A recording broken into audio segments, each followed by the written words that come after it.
Hello guys and girls, welcome to the computing workshop. I'm the mad computer scientist and this is my workshop. And this is the next part of our Go programming language introduction and review. And as promised last time, we are going to look at in this episode at the map data structure, something called make function, and we're going to look at interfaces and how Go handles interfaces, which is a bit different from typical object-oriented languages. But first, let's start with the map data structure. If you remember the last episode, we discussed arrays and the slice data structure, which is a view on top of an array. Now, the map is a data structure which is like the hash map data structure in Java, if you know that one, except this one doesn't have generics, but it works the same way. It's a key value store, so you look something up with the help of a key and you retrieve a value. The equivalent in C# is dictionary. This data structure can be created using something known as the make function. Now, the make function in Go is a function that creates data structures for you. Like it can be done. It can be used to create slices as well, but it creates maps and channels, also done with the make function. We will see channels in a later episode when we discuss, in the final episode when we discuss concurrency. Now, looking at the code, let's view some snips of code here, creating a program showing off the map data structure. So, starting out, let me save that first. Okay, so we can create a map in different ways. We can use the var declaration and then call make to retrieve the data structure. So we can say that we want the variable called lookup, which is of the type map string string. So this is the lookup type and this is the value type. Okay, so within these brackets you put the lookup type, what the value of the lookup is, the value you're using to index. So you can look up based on an integer or a string or something, and then you can find the value at that corresponds to that key, and then we call make to retrieve such a map. Or we can use the short form, which we've seen, the colon equals, and we can directly infer the type into this variable here. You can see that it's inferred the map of string. And now to add values to a map, this is a bit interesting because there is you just give a key and a value. Okay, that automatically sets the value at a key with that label. So for instance, you can type any string here as a key and then add any string here as the value stored at that key. You just type the name of a key. It doesn't have to exist or anything, and then you just add, or if you want to reset one, you just do the same thing. And if you try to access an unassigned key, like a key that hasn't been assigned previously, you would get a 0 as a return. So it's actually fully valid to say something like, I want to have the value at a key that hasn't been set, just a made-up string, and that would actually not cause a failure, but it will give me a 0 as a return value. Okay, moving on. And how do you iterate then? Okay, so like we saw in a previous episode, we saw the range keyword, which in this case, if you use the range keyword on a map like lookup, you will retrieve two values. You will retrieve the key and the value for each entry. So this way we can print what's in this map. Okay, now you can see that there are functions working on data structures in Go. One of them is the length function, which is here. This one takes a, here you can send, if you send the map to the length function, you will get the number of items in the map. Okay, so you have various functions that can work on these data structures, and this of course is seeing as Go isn't an object-oriented language, you don't have member functions such as length. You have length as free functions where you pass the data structure to receive the length. Okay, so now in general, now we can, this is in general how you iterate. So you can, or you can, like we've seen in the iteration example, you can put an underscore to omit or to ignore rather one of the returns, this multiple return. If you're not interested, for instance, if you're not interested in the keys, only in the values, or vice versa. So looking at the next snippet, now remember that I said that also another thing to keep in mind is that the iteration order is unspecified, and this is interesting because when you iterate a map, the order of the iteration is completely unspecified, which means there just keep that in mind, that it doesn't have to iterate the map in the order that you would normally expect. It is platform run and runtime dependent, so it doesn't necessarily have to be the order that you expect. If you keep that in mind, you could use various techniques like keeping track of, like first copying the values to an array or something that isn't affected by this. Then while you iterate, and if you're looking for a specific key, for instance, you can, when you find it, you can then look into the array, which is static, and get the thing at that position or something. There are workarounds for this if you really are concerned about iteration order. But however, iteration order, just remember that the order of iteration is unspecified. That's in some cases that is important.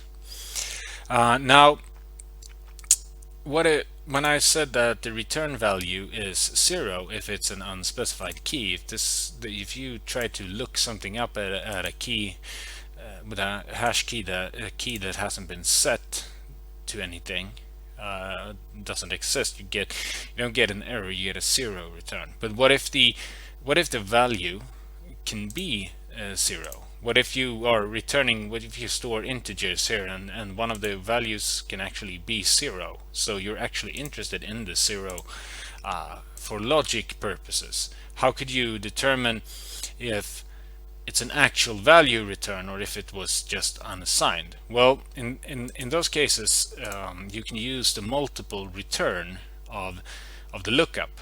When you look up into a map, you actually are receiving a multiple return. One of them is the value, and the second one is a Boolean value that is either true or false, which indicates if it was indeed an unspecified key or not, which we are doing here. Here I'm looking for a key that I know I haven't set this in lookup to. There's no value here. This key doesn't even exist.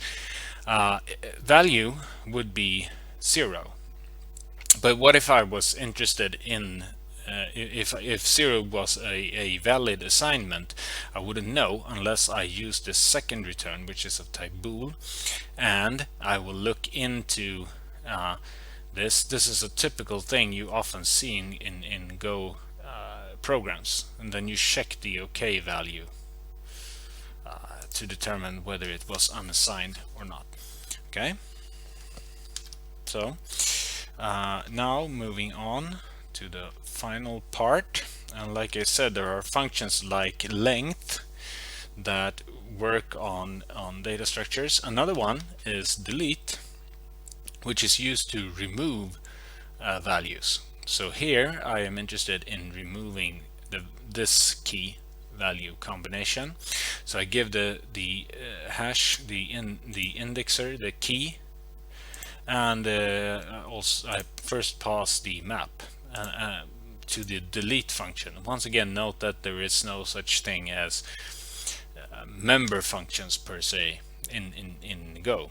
So this is the free delete function working on this map, these parameters, and then we iterate again just to make sure that it's actually deleted. Now if we run this program, let me just first save this file, then we can build it like this. Go here. You can see that at first the length is 2, lookup, okay, and then we print, so we have the key and the value, okay, you see. So then we print the length again, because I happen to paste this into the loop itself, but yeah, so it's still 2, but then we print the second value. But then we do this OK check, and then we realize that this key is not there. Okay, there is no such key. So we can see that we trigger this conditional here. Okay, so now we delete the first key, and we can see that the now length is 1, and the only remaining value is the second value with its corresponding key, or the key with its corresponding value.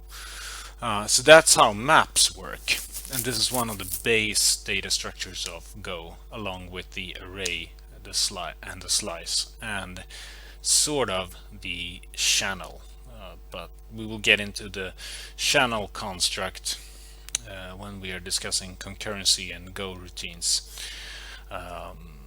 later on. So that's it for maps, and now to discuss, now I will show you examples of interfaces.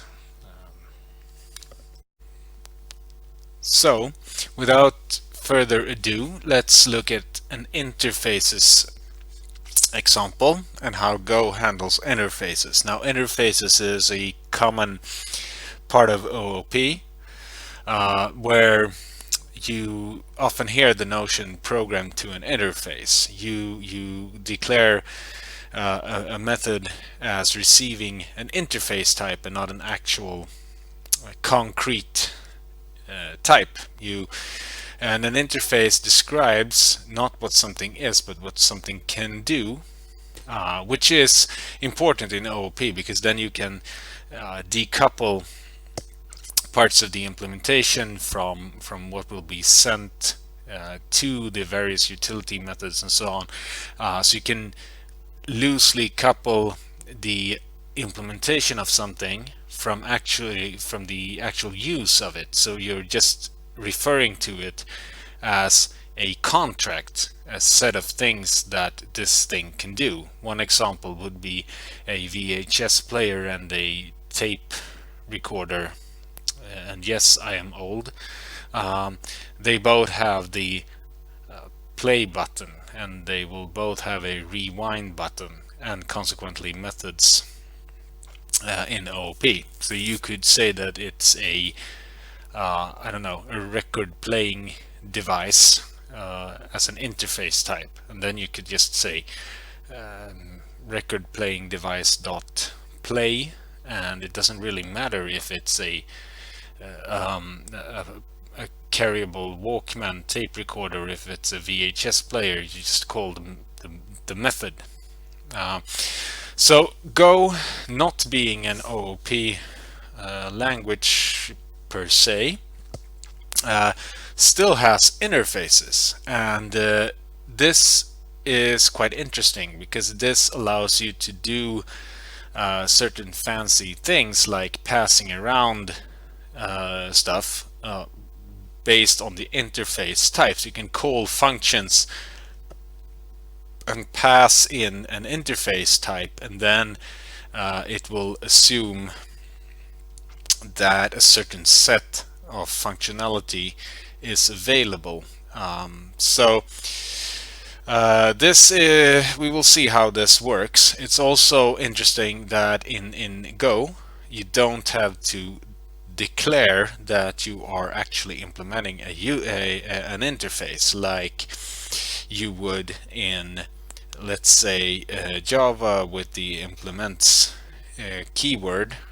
So in Go, as long as the functionality is there, the type is tied to the interface and can be referred to as the interface type. We will see this. This is quite unlike Java and C#. This is an implicit way of fulfilling a contract or an interface. So and of course, if you worked in something like Java, you're familiar with interfaces and how they work. If not, it might be a good idea to read up on the interface concept itself. Just remember that Go has a different view of this than typically OOP language like Java or C#. So let's start by declaring a few data structures. Okay, so now since I pasted it, let me just correct this for a bit. So let's create two data structs. Let me just give me a second. I'll just correct this tab order a bit because it doesn't really look right. It's better if it's aligned, so it's easier to read. And then declare an interface. I will just rearrange this a bit. One sec. It's seeing as I pasted it. Here we go. Okay, so we declare two structures. This one is not supposed to be there. Give me a sec. There you go. So I declare two structures. We call these types monkey and lion. These are now what we want to call animals. This is, if you have ever read a book on object-oriented programming, you will know the typical animal examples, and especially this one, where you are usually using this to teach polymorphism. But in this case, we'll use this example to teach Go interfaces. So let's say we have two types of things. We have monkeys and we have lions. And the monkey has a bunch of parameters here, and so does the lion. The lion has one more, which is its tail length. For whatever reason, you might want to keep track of that. So then we note the keyword here, interface. So now we are saying that we are also declaring an interface type, which we are calling animal. Now this is a contract type, and we are saying that all of the things that are animals, that can be referred to as animals, will be associated with a function that we call make noise. Okay. Now let's look at further example of what this looks like. Okay. So let's save this first. Now we can see that we can attach this function by the implicit self call which we've seen before in the function examples. So we say that a func associated with lions have this function is called make noise, and you can see that implicitly now, by naming this function the same as this one, and to fulfill a contract, something must be associated with all the functions. So it's all or nothing, so it must be associated with all of the functions. Also note that the interface type doesn't have properties, or it has only functions. It declares a set of function names which this thing is associated with. So here we can see that it's very loose in this way. Golang, or the Go program language itself, is now implicitly able to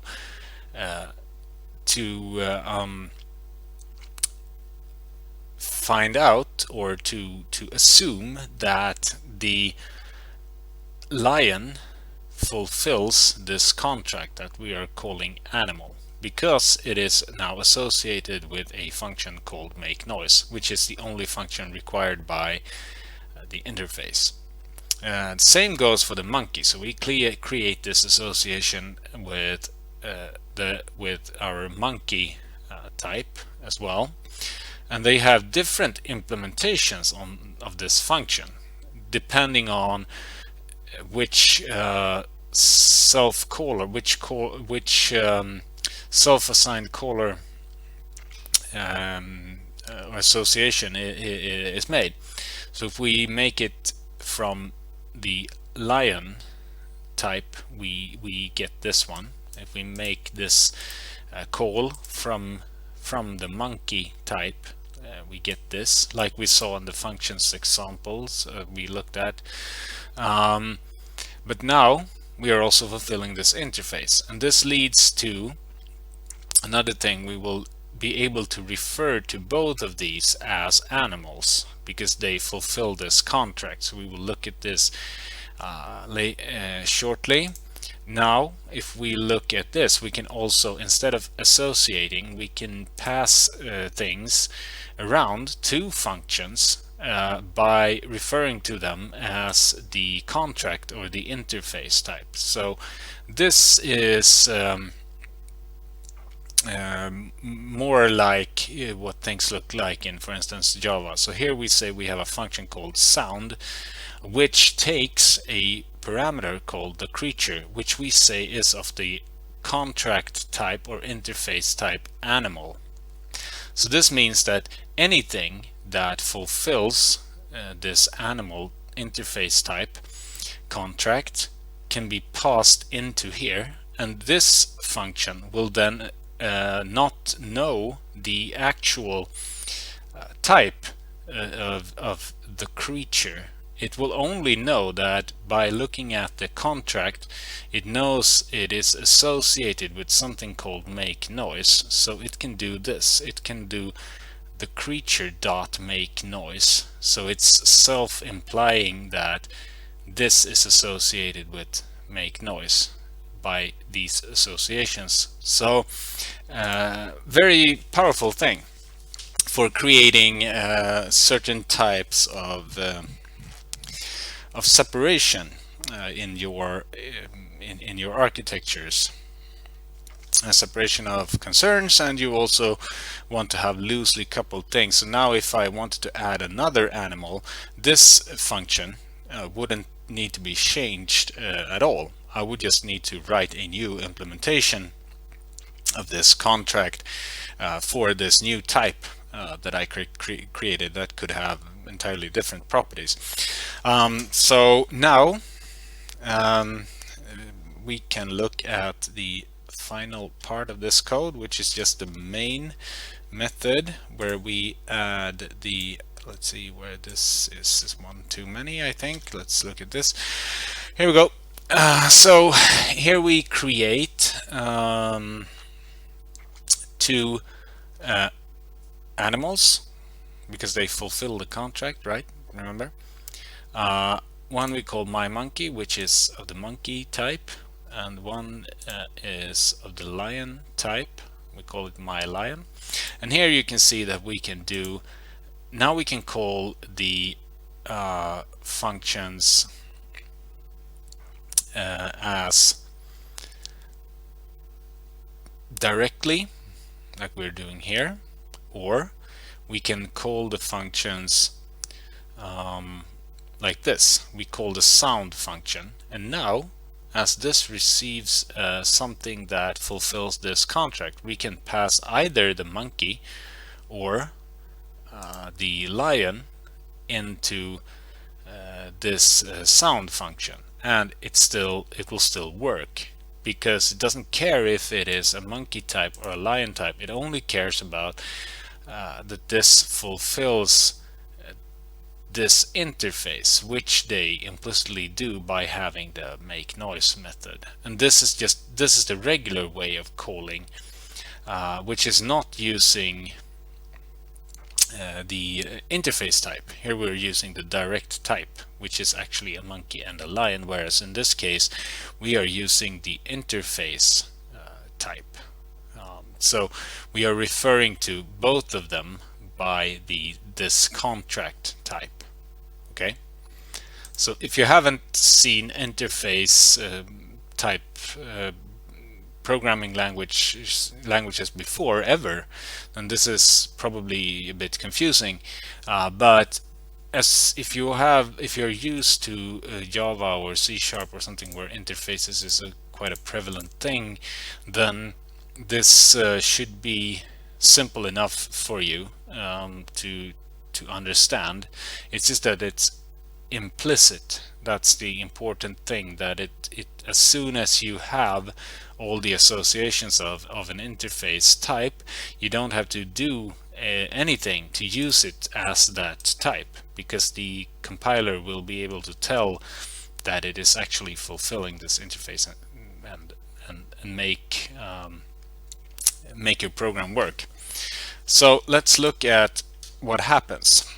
So first we are going to run the regular make noise functions on this implicit self-implied association way, where we go, the monkey will make a noise and the lion will make a noise by using their respective associations. This is the way we've seen earlier. Then we will call the sound method and pass in first the lion and then first the monkey and then the lion. Okay, so this function instead uses the animal type, so it will accept both of these types as valid as long as they fulfill this contract, and then they will instead use this animal reference to call the associated make noise function, and you will see what happens. So let's build first by going here, maybe save this one again, and now let's do a build and run it. There you go. So first we print the regular call. You can see that we get here, and then we do a call from the lion, we get here.